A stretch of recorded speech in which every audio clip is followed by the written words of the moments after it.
தள்ளாதவன் என்று உன்னை யார் தள்ளினாலும் ஆபிரகாமின் தேவன் உன்னை தள்ளிடுவாரோ?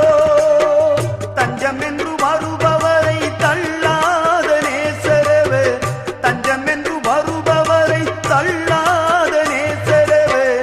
அஞ்சிடாதே மகனே மகளே என்று உன்னை தேற்றிடவே உனக்கொருவர் இருக்கின்றார், உன்னை விசாரிக்க துடிக்கின்றார். உன்னையும் என்னையும் இயேசு நேசிக்கிறார்.